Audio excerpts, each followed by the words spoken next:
وآله وأصحابه الكرام ثم إلى أرواح آبائنا ولأمهاتنا ولأجدادنا ولجداتنا ولمعلمينا ولمشايخنا ولمصنف هذا الكتاب الشاء لله لهم الفاتحة.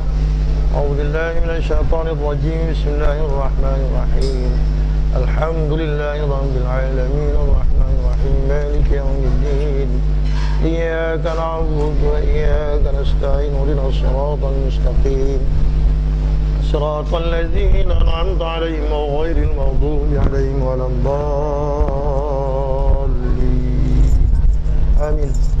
بسم الله الرحمن الرحيم. الحمد لله رب العالمين والصلاة والسلام على سيدنا محمد أشرف الأنبياء والمرسلين وعلى آله وصحبه أجمعين. سبحانك لا علم لنا إلا ما علمتنا إنك أنت العليم الحكيم. رب اشرح لي صدري ويسر لي أمري واحلل عقدة من لساني يفقهوا قولي ولا حول ولا قوة إلا بالله العلي العظيم. قال المصنف رحمه الله تعالى ونفعنا بعلومه آمين. Alhamdulillah, pada malam ini kita tukar kitab Bathul Badrin dalam pengajian kita dalam ilmu fiqah. Jadi kalau kita nak mula daripada mula kitab Bathul Badrin ini, mulanya dia cerita dalam bab fadilat ilmu. Lepas tu dia akan terus masuk dalam bab sifat 20 ilmu tauhid. Barulah dia masuk bab taharah, bab bersuci. Habis bab taharah baru dia masuk bab solah, bab sembahyang. Jadi bagaimana pandangan tuan-tuan, nak baca pada mula ke nak ambil bab sembahyang?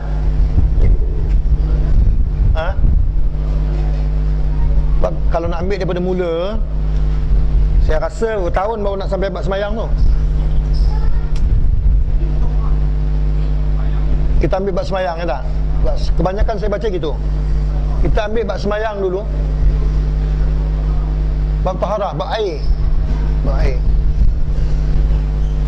Kita mula daripada bawah, bab air. Cuma kita tinggal bab fadilat ilmu dan bab tauhid. Yang kita tinggal fadilat ilmu dan bab tauhid. Kita terus masuk bab taharah, bab bersuci.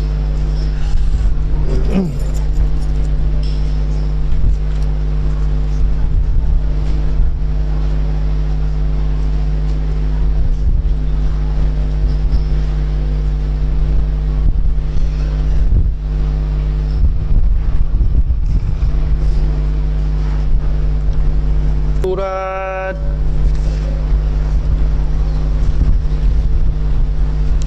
muka surat 13 bab taharah.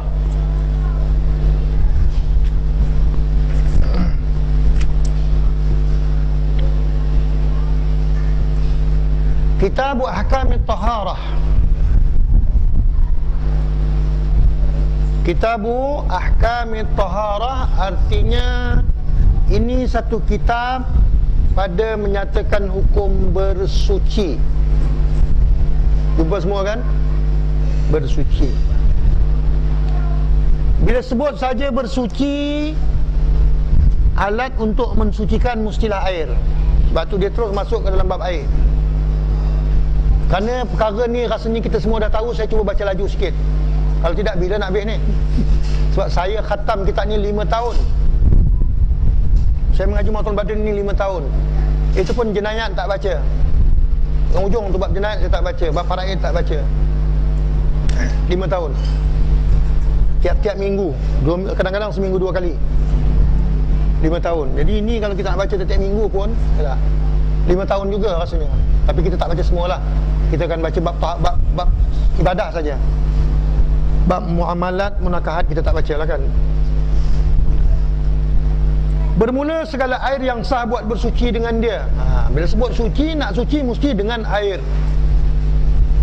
Bila sebut bersuci, nak bersuci mesti dengan air. Selain air tak boleh, kecuali dalam keadaan istinja saja. Istinja kita boleh lain daripada air. Yang lain daripada istinja tak boleh.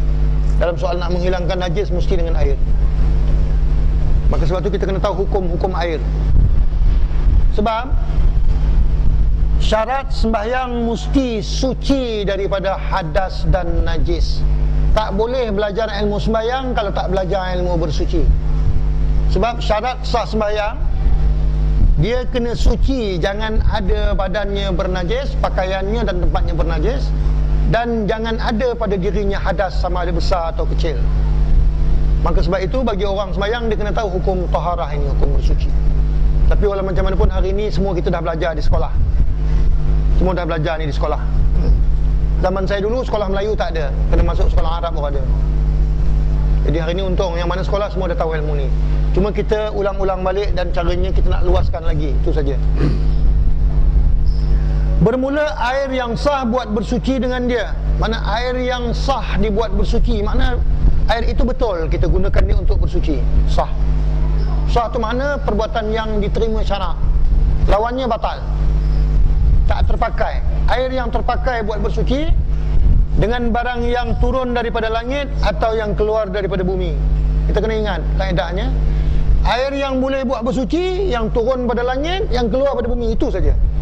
Selain daripada itu tak boleh. Kecualilah air yang keluar celah-celah jari Nabi itu dah tak ada lagi, Nabi dah wafat. Jadi kalau orang tanya air kelapa boleh tak, air tebu tak boleh, sebab kaedah dia air yang turun daripada langit, yang keluar daripada bumi, itu saja. Selain daripada itu tak boleh. Kan senang kalau kita faham kaedah. Barang yang turun daripada langit atau yang keluar daripada bumi, itu saja yang boleh buat bersuci. Seperti air hujan, air embun, itu yang datang dari langit dan lain-lainnya. Dan air laut dan air sungai dan air mata air dan lain-lainnya ada lagi. Itu yang daripada bumi. Dan atas barang mana sifat ada ia daripada asal kejadiannya. Asal air itu datang daripada langit atau keluar daripada bumi, air hujan, air embun, air salji, air sungai, air laut, air mata air, tak, air telaga yang datang daripada bumi. Jadi 7 jenis air ini. Barang mana sifat ada ia,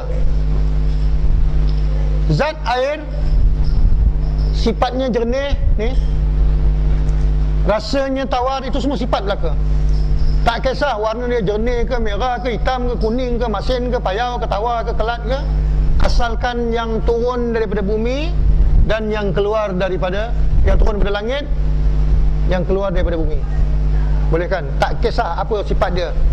Tapi dengan syarat memang asal kejadiannya macam itu, bukan sifatnya sudah bertukar kemudian daripada jernih kepada keruh, daripada jernih kepada hitam, daripada jernih kepada biru. Kemudian adalah air terbahagi ia atas 4 bahagi. Air ini terbahagi ia kepada 4 bahagian air. Jadi air yang 7 tadi, air hujan, air embun, air mata air ini, tak, air hujan, air embun, air salji daripada bumi kan. Kemudian air telaga, air laut, air sungai, air telaga, air mata air. Ketujuh jenis air ini terbahagi kepada 4 bahagi. Bukan satu air itu 4 bahagi tak. Ketujuh air ini terbahagi kepada 4 bahagi. Yang pertama, suci pada dirinya, lagi menyucikan bagi yang lainnya, tiada makruh menggunakannya. Dalam kitab ini ditulis isti'mal, bahasa Arab. Isti'mal, memakainya. Air, hukum diri air itu suci. Makna kalau suci bukan najis, lawan suci najis. Jadi air itu suci. Bila suci, ada yang boleh dimakan, ada yang tak boleh dimakan. Hukum makan, hukum cerita lain. Tapi bila mana suci, air itu dia tidak najis, suci lah. Kemudian dia pula boleh menyucikan bagi yang lainnya. Air itu suci dan dia boleh menyucikan orang lain. Kita katakan air tadi suci, dia boleh menyucikan badan kita, menyuci pakaian kita. Tiada makruh menggunakan air yang tersebut. Ini yang pertama ni, air suci bagi dirinya dan menyucikan bagi yang lainnya, dan menggunakan air itu tidak makruh. Iaitulah air yang mutlak daripada kaid yang lazim. Sebab tu Matul Al-Badri ni payah. Air mutlak daripada kaid yang lazim. Maknanya air ini dia betul-betul semata-mata air, tidak ada bercampur dengan benda yang lain. Itu mutlak. Semata-mata air, tak ada selain daripada air itu benda yang lainnya, itu mutlak. Mana mutlak? Sembahyang sunat mutlak. Boleh. Tak ada waktu, tak ada sebab, tak ada kerana, sembahyang saja. Itu sembahyang mutlak lah tu. Semata-mata sembahyang. Sembahyang sunat mutlak. Usalli lillahi ta'ala. Saja aku sembahyang kerana Allah Ta'ala. Waktu tak ada, sebab pun tak ada. Hukumnya sunat kalau kita sembahyang macam itu. Jadi namanya sembahyang sunat mutlak. Boleh. Air. Ini ya.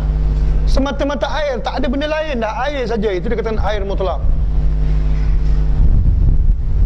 Asal dah cerita air kena tak air. Sebenarnya. Boleh. Itu air mutlak ni. Mutlak. Semata-mata air daripada qaid yang lazim. Jadi sekarang ni air ini dia tidak bercantum langsung dengan benda-benda lain, dengan cantuman yang lain. Qaid artinya cantuman. Kita panggil air cukup.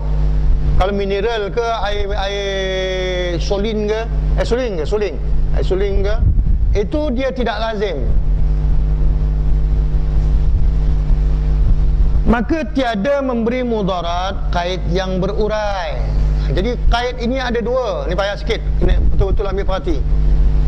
Tambatan air ini dia berkait, mesti kena cantum, dia kena panggil. Satu, air yang macam ini. Satu lagi, tak mesti kita panggil cantuman dia. Itu makna qaid yang mesti, qaid lazim. Qaid yang tidak mesti diperkatakan qaid yang berurai. Dalam bahasa Arab dipanggil qaid manfak. Yang berurai ni manfak. Maknanya kita boleh pisah cantuman air tadi dengan cantuman dia. Seperti air telaga. Kita tak selama-lamanya kena panggil air telaga, air sungai, air laut. Dan orang faham kalau kita katakan cedok satu baldi air cukup. Tak patah, cedoklah air baldi, cedok air telaga satu baldi. Ya tak? Tak semestinya. Ambil air satu gelas, tak payahlah kata ambil air sejuk ke, air paip ke kan. Jadi air-air macam ini walaupun dia bercantum panggilan dia, ada kait, ada pertambatan, tapi tambatannya tidak selama-lamanya boleh dipisahkan. Itu dikatakan tambatan yang terurai. Adapun kalau air kelapa, orang tak pernah panggil air semata-mata. Itu bezanya. Air susu, air kopi, air sirap, air batu, air nila, air susu, ini dikatakan tambatannya mesti. Kaitan air dengan cantuman dia tadi mesti. Kalau sebut air saja, orang tak mau terima, tak terpakai. Ambil air segelas, takkan dapat air teh, air kopi kan. Mesti kopi, air teh, air kopi, air nila, air sabun, air susu, air nila. Jadi yang jenis macam ni dipanggil muqayyad lazim. Air yang cantumannya mesti, tak boleh dipisah. Adapun air telaga, air hujan, air mata air, air salji, air apa ni, dia bukan mesti bercantum, boleh kita panggil air saja. Sebab itu dikatakan air mutlak, suci daripada kait yang lazim. Kalaupun berkait, boleh dipisahkan. Faham tak? Jadi air mutlak inilah yang boleh kita gunakan, dia suci dan boleh menyucikan dan tidak makruh kita gunakan. Kerana dia air mutlak. Faham tak? Kita tak sebut air semata-mata air. Kalaupun dia bercantum dengan telaga, kita boleh panggil air, tak payah mesti air telaga, tak mesti air sungai, tak mesti air laut. Kalaupun bercantum, cantuman itu sementara saja, boleh berpisah. Adapun air nira, air tebu, air kelapa, selama-lamanya dia tidak berpisah cantumannya. Boleh faham kaedah kan? Jadi setiap air yang tak boleh berpisah cantuman ini, dia bukan mutlak. Jadi senang kaedah. Setiap air yang tidak berpisah cantumannya lazim, mesti, air ini bukan mutlak, mana dia tak boleh menyucikan, tapi dia sekadar diri dia saja suci. Macam air kelapa, air teh, air nila kan, air susu, dia suci lah, tapi dia tak boleh menyucikan yang lainnya, sebab dia bukan mutlak, dia lazim, air lazim. Boleh faham? Dan yang dikatakan boleh faham, besok boleh jadi tuan guru mengajar Mat'ul Badrin balik. Kalau tak boleh, siapa lagi nak mengajar Mat'ul Badrin? Takkan kita nak biarkan kitab banyak macam ni simpan kat kedai je, tak ada tok guru nak mengajar. Bila tak ada tok guru mengajar, orang tak beli kitab ni. Ambillah tok guru dulu punya karangan ni. Orang kedai pun rugi, simpan je buat penuh kedai kitab tak laku kan.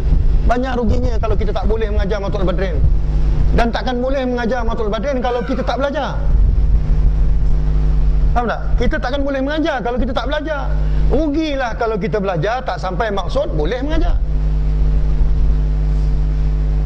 Kerana orang yang boleh mengajar walaupun satu huruf, walaupun satu bab, dia punya makam dalam surga adalah tinggi daripada orang yang tak boleh mengajar. Walaupun dia mengajar anak dia, keluarga dia, siapa pun, makam dalam surga ada pangkat. Atas dunia jadi mandor pun seronok dah. Tak? Saya dulu jadi kuli. Tak. Sepupu saya jadi mandor, abang ipar jadi mandor. Allah. Dia orang tak masuk sawah. Atas batas naik basikal saja. Kasut bersih, baju bersih. Kita dalam sawah. 6 bulan lah berendam dalam sawah, nak reput kaki. Tapi media Allah Ta'ala tak reput lah. Kalau bin makhluk hari-hari terendam dalam lumpur, reput kaki. Bawa kuli tak jadi mandor kan? Mandor daripada sawah aja jauh tengok orang naik basikal. Itu mandor atas dunia. Kalau mandor dalam surga macam mana? Rebut lah. Ya tak? Rebut. Boleh kan? Jangan jadi orang biasa, rugi. Peluang ada, boleh. Kalau tak boleh lain, dalam surga semua boleh. Nak masuk surga sama-sama dengan Nabi ni, semua boleh. Cuma nak jadi Nabi je tak boleh. Itu je. Nabi dah Allah buat dia memang Nabi. Tapi nak dalam surga sama-sama Nabi, boleh. Boleh kan?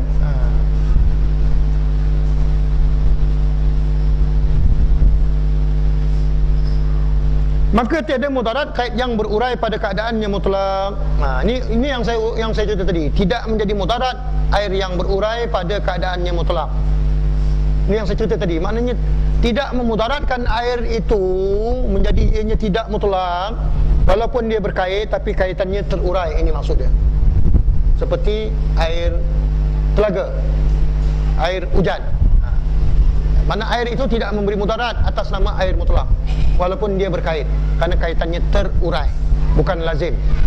Faham hak tadi lah ni?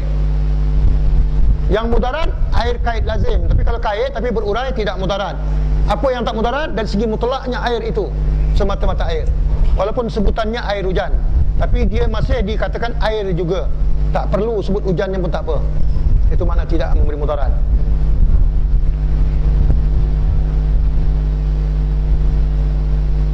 Dan keluar dengan kait yang terurai, kait yang lazim seperti air tebu dan air nyor dan umpamanya. Selesai. Saya dah hurai dah tadi, baru baca kitab ni. Selesai air yang pertama, air yang suci bagi dirinya lagi menyucikan dan tiada makruh menggunakannya, iaitulah air mutlak. Air mutlak itu air yang semata-mata air, kalaupun berkait terurai. Kalau yang tak terurai tadi kaitnya lah lazim. Jadi air yang kaitnya terurai tidak memudaratkan atas nama air mutlak, seperti air hujan, air sungai. Adapun air yang kaitnya lazim seperti air nira, air gula, air batu, kata? Air batu dah, air ni air sirap. Itu kaitannya lazim, itu memudaratkan ianya dari segi mutlaknya air. Faham? Jadi air kaitnya yang mutlak macam air tebu, air nio, air nira, dah, air susu. Jadi air yang kaitnya lazim ini dia memudaratkan atas nama air mutlak. Sebab tu tak dikatakan semata-mata air dah. Maka sebab itu dia tak boleh menyucikan lagi, sebab dia bukan air mutlak. Sebab dia air yang berkait dengan yang lainnya. Sebutan dia lah. Bukan mana air macam air nio, bukanlah berkait dengan yang lainnya. Kalau macam air gula, mungkinlah kerana gula dah masuk, itu cerita lain. Tak. Macam air akar kan, orang masuk hutan tebang akar keluar air kan. Bukan mana air itu bercampur dengan benda lain tak. Sebutan air itu mesti berkait dengan benda yang lain, dengan perkara yang lain. Itu dikatakan air tidak mutlak. Macam air tebu, air nio kan. Sebutannya air nio lah, bukan ada benda lain kan. Air nio lah juga. Tapi kerana air itu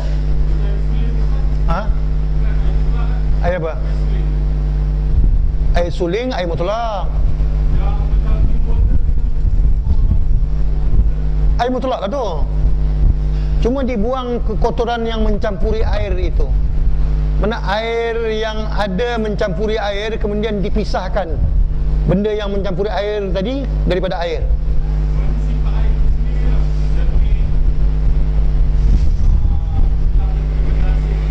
Dia contohnya kita katakan air suling tu payah. Yang paling senang air lumpur. Kan? Air lumpur, bila kita orang panggil, kita diamkan air tu, lama-lama lumpur akan turun ke bawah. Tanah dah turun ke bawah, airnya atasnya jernih lah. Jadi air suling tu soalan macam itulah. Cuma air suling tu sebab air tu bukan mencampur lumpur je, banyak benda lain.